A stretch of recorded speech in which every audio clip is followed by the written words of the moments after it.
Okay, thank you for coming. I'm going to be talking about rescuing a 1980s 4GL, and second, some ancient Turbo Pascal software from the 90s. Now, my current client runs a human resources management software business and has a heirloom 4GL. It is heirloom. It is not modern in the slightest, but it exists with us and is still useful and makes money for people. As an example of what the operation is like and how long it's been around, this is part of the building infrastructure. It is a IS-232 patch panel. Somewhere in the building there was enough Unix R software, enough Unix R hardware rather, to connect all of those in, and there was a little terminal sockets in every office, and lots of people doing accounting and all that kind of stuff. So the software comes from a different age really, but is indeed still with us. Now, what is a 4GL really? Now, it would usually be a fourth generation language, which means it works out what to do rather than being told what to do. So, like with SQL, you tell it the result you want, and it's able to itself work out the sequence of database operations to get that data out. But in our case, it doesn't really mean that. It more means a language that's very tightly glued to a database, which makes it very easy to build a database application, such as a HR management software or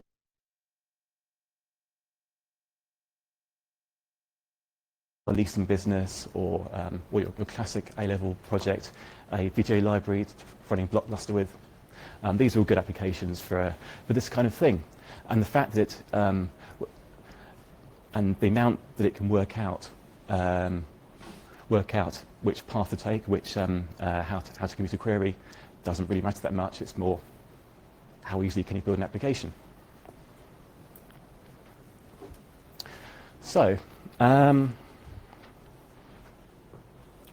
we have this system. It's in-house. It's proprietary. I can't really show much of the old code there.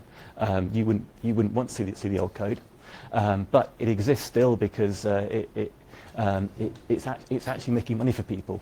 And in our case, it really is. It's it runs human resources. It runs payroll for people. So this software does genuinely cause people to get paid. And it's also it's vitally important that we get this right. We pay lots of builders who are much bigger than us, and getting it wrong isn't really an option.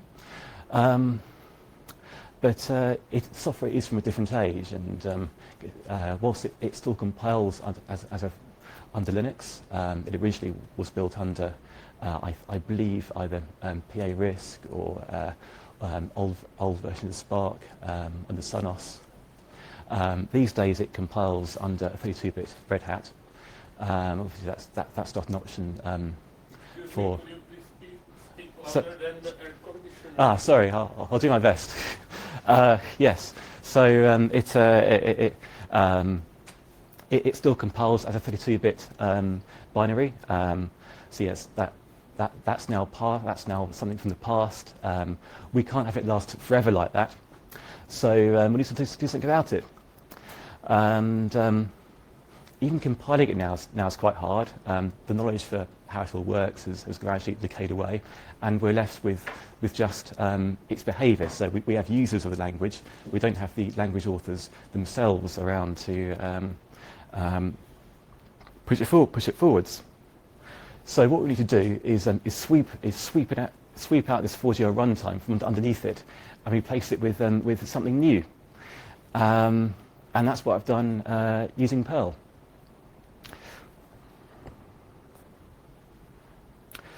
So imagine you're a C programmer in the 80s. Your boss has asked you to make a 4GL of some kind quickly. What do you need? Well, first you need a database, and that is CISIM.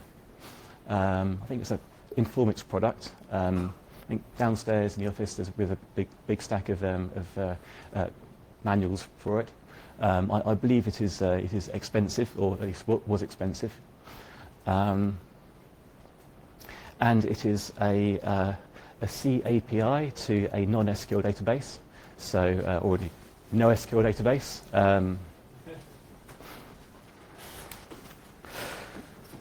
And there we are. The other thing we need, of course, is a programming language, and you need to make one of those on the cheap. Obviously, this is 1987. It is before Perl 1.0 hasn't been released yet. GCC 1 came out in May, I think. So free tools for this kind of thing don't really exist. So we have to write one, and we need a programming language on the cheap. So let's take a look at it. I have some example code. Yep. Right. So there is some sample code which I've put together. It has some odd features. You can see all the assignments are backwards compared to everything else. It has logical line numbers, much like BASIC, and indeed go-tos and go subs, much like BASIC, but they do exactly what you expect. And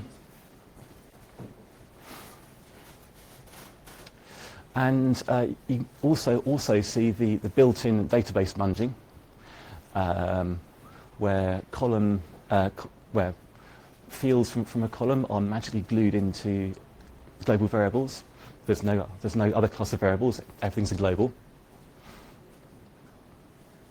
And some hack put in to handle when I/O fails, which just about does.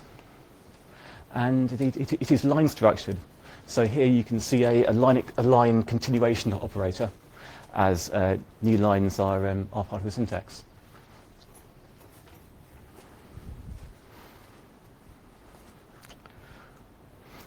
What you can't see there, of course, is types. Now it is strongly-ish typed by virtue of being a database. So every column has a type, and therefore every variable has a type. Magic. So in real life, this gets compiled to a bytecode, and then run by some ancient C code, which does indeed still compile. Now, one fun thing about the types is that we have dual vars. I don't know if this is the first existence of them. I have a kind of example which might be clearish there. So you can declare a column as a enumerator type, and as in a numeric context, it evaluates to the number, and in a string context, it'll magically become a string, being the string representation of the enumeration, which is either very nice or very alien. And it does get used in practice. Now this code, we want to run it and parse it. So we want to build a parser. So we have regex grammars.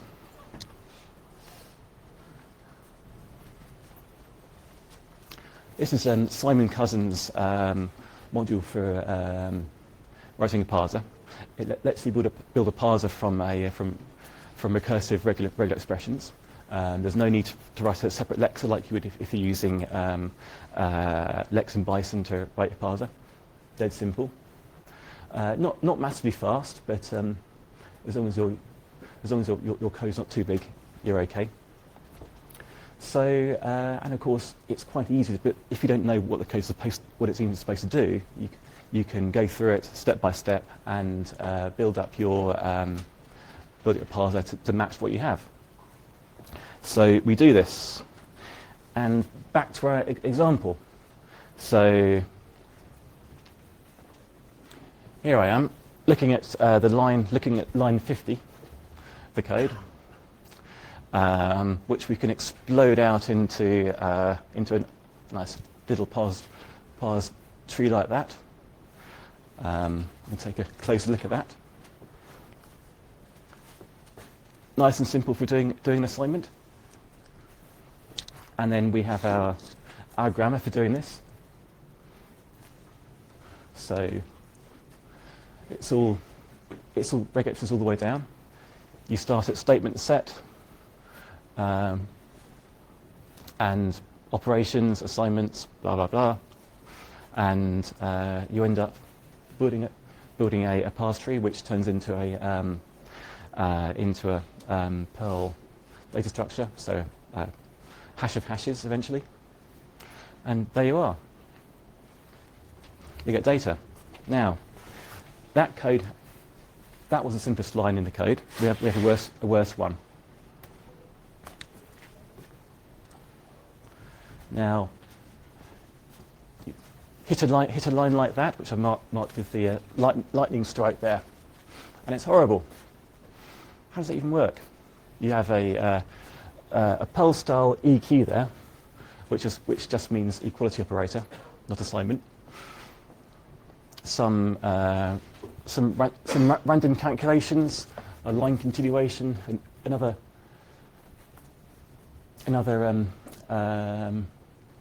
arithmetic,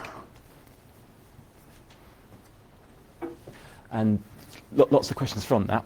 So you first start worrying about whether you can make regex grammars handle the evaluation order correctly. So with the multiplication there, does that mean you're adding 3 to TPS num, or does it mean add 1 then multiply the whole lot by 3? And there's not much you can do there apart from find the old runtime, run it, and see what happens. Now, turns out, in practice, everything's done in order. So 4GL doesn't really mean 4GL. Everything happens in exactly the order here. It really is, turns out, a single register, an assembler for a single register virtual machine. So here you have on, means whack number into accumulator, compare with accumulator, set accumulator again, add 1 to accumulator. All very neat. And regex grammars lets you do that quite nicely. So you end up with a nice linear parse tree. And with that, you can build your runtime, or you first pre-process all the lines. You parse the lines one by one. Regex grammars doesn't give, it's a regex, so it just tells you it matches or doesn't match. So easier to do it all line by line and see where it fails, because you get a good output. And then you flatten the resulting parse hash from regex grammars. You make a big array, and you execute it. In practice, that looks like this. So you have your array of lines, you have the regex, which is $line parser, and there's this, because it's Perl, there's a magic sigil. If it's $/ is a hash, then you have data. Now data basically looks like a deep Perl hash of hashes, and there you are. So in summary, laziness has remained a virtue since the mid-80s. Next.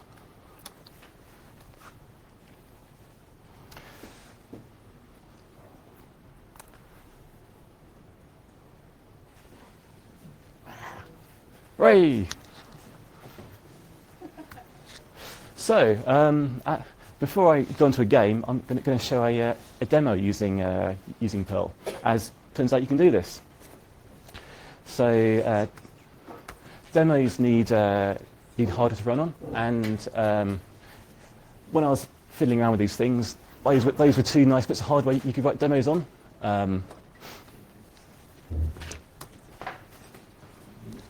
There's a Acon kit, there's a Commodore kit, but of course all that's been and gone now. We now have OpenGL. That is the OpenGL rendering pipeline. You pop your objects, your vertices in at the top, and apples at the bottom is your bitmap to display. And Perl lets you do that. It has bindings for SDL SDL.pm kind of does OpenGL, but they recommend you use OpenGL.pm, which gives you most of the of an old version of OpenGL. I think we're on like 1.6 now, but there's enough fun stuff in 1.2 to do some stuff. So see how that works.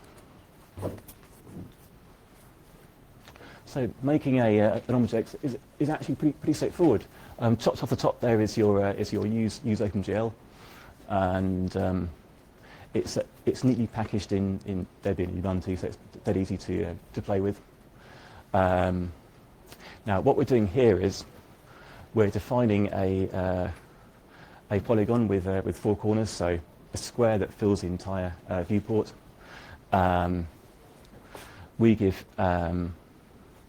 each corner its own RGB value, and we make one of the corner make the blue value increase continually. So I can show you what it looks like.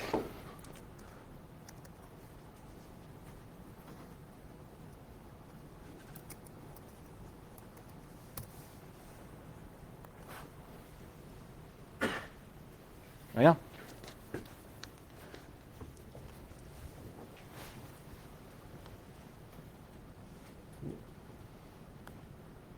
See, it gradually changes colour. Now, to make all that work, you have to define shaders. Now, which are the parts of the pipeline which you can in OpenGL which you can define and add your own code to.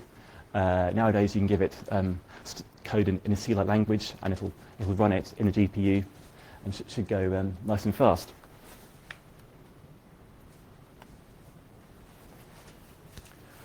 So, first we have a vertex shader. This takes all the corners of all the vertices, all the corners of your shape. So in our case, 4 points of defining a square, and you can do stuff to them. This is a minimal example. It just passes the data straight through.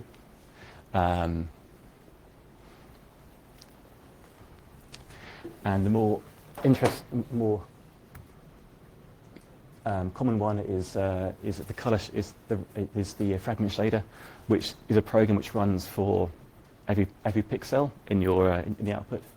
And here we just take the color coming in from the previous stage and assign it to the output stage. Dead simple, doesn't do anything, and so you end up with flickering with our little square.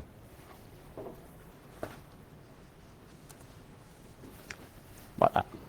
Now, we can do a more interesting one. So, you can combine Perl and OpenGL shaders quite nicely, as you have your string processing capabilities up there. So, I define a array containing a load of random points at the top, whack them all into a Perl string, and just magically whack it into the shader source code. So this is in the semi-C-like language. There's a uniform, I think I think uniform means constant, roughly. I'm a bit vague on this. And vec3, vector with 3 points. And then we have a program here which this runs for every pixel, goes through the list of points, works out how far you're away from one of these the pixels away from one of these points. We can cunningly use the color as we defined the color to vary across our frame. It's a bit of a hack, and if the pixel is close to one of these points, we make it white. And as the color changes, the whole kind of viewport moves across, and so you magically get a star field.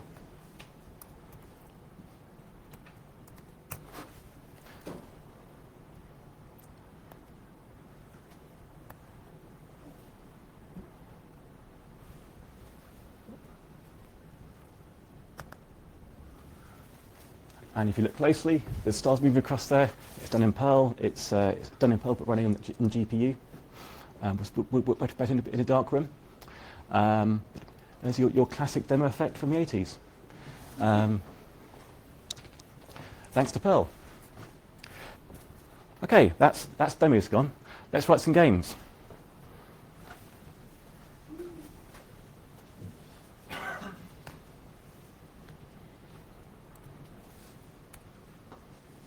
Okay, so I saw some wearing a Pascal T-shirt. I'm glad hope we have more fans here. Pascal was quite nice. I quite like it. Some people don't. And so Pascal had object orientation. The Windows version came with a very nice GUI library. I think its rival was the foundation classes, which weren't very nice either. The compiler was lovely. It does all your built-in range checking and all that stuff. It had the magic IDE. It compiles instantly on your 386. System library wasn't so good, but back from the 80s, no, 90s, I have a couple of games I wrote in it, and thought it'd be nice to see if I could play them again. Excuse me. Okay. Now, Pascal nowadays. So we now have Turbo Pascal. I don't know if it's still being maintained by whoever who has it these days. There is free Pascal now. It's quite a nice compiler. It has loads of random options for rechecking your code. So making buffer overrun is really hard. That's pre-Rust and all that. Now, my code was written using a graphics library, and front page looks like that. So copyright Borland, copyright some guy. Who knows if it's good nowadays? So the solution is to replace it and stub it out. So, not being great with Pascal, I've replaced it with whacking data to stun it out. So you have a little function to replace all your draw oblongs and draw squares and draw circles, and just whack it out into stun out. And you have a Perl process on the other end to pick up the data. And you run it. It looks like that. You have code, and it works. Or it did. Now, who would like a game?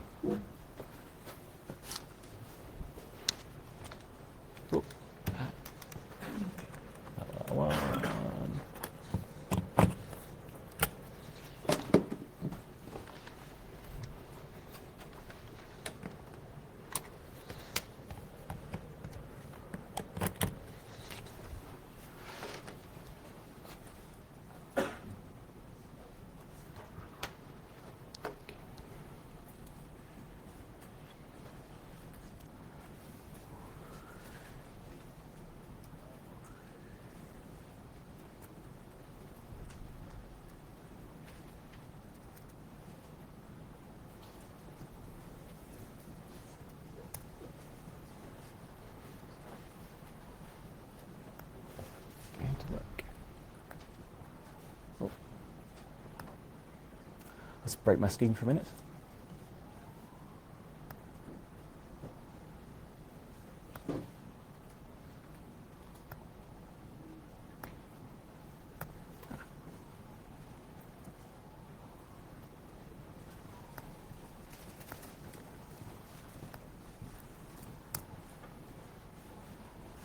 Okay, in theory,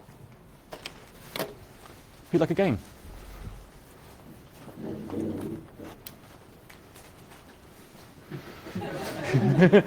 Anyone? 3-player? Seeing it all works. You have to work out which colour you are, and hopefully, does it move? Is that happy? You will lose. Do the buttons work? Ah, okay. Mate, I'll just try and unplug and replug that maybe. See if that works.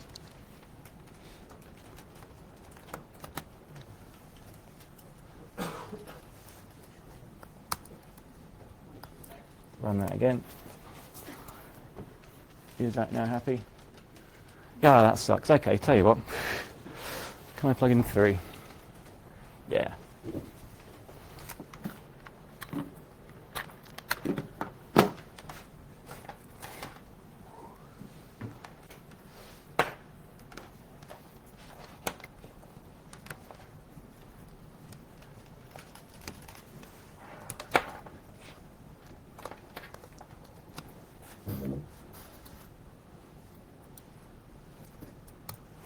Is that going to play? Try the D-pad maybe? No. Ah, sorry guys. Well, that worked last time I tried it. Thank you very much.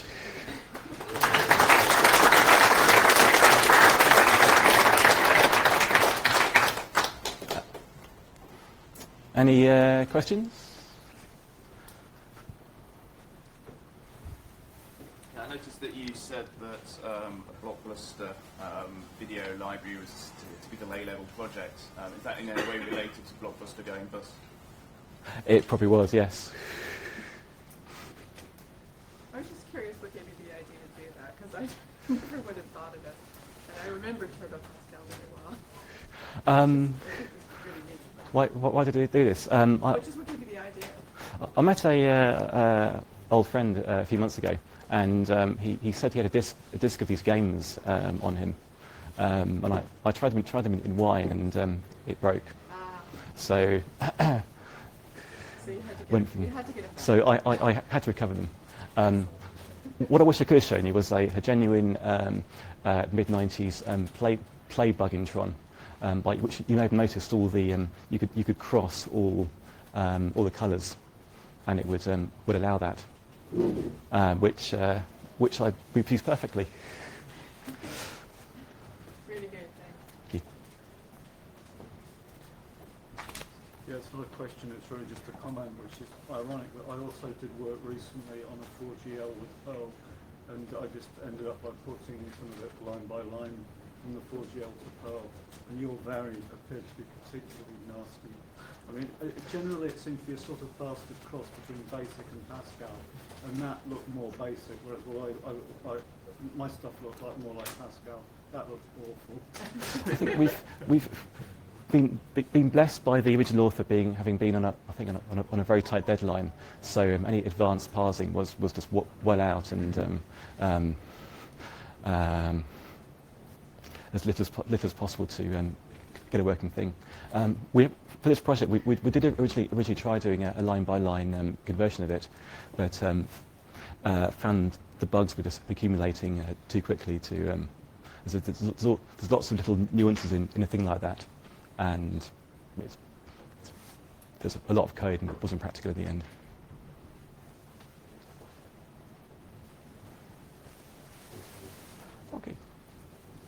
Okay, thank you very much.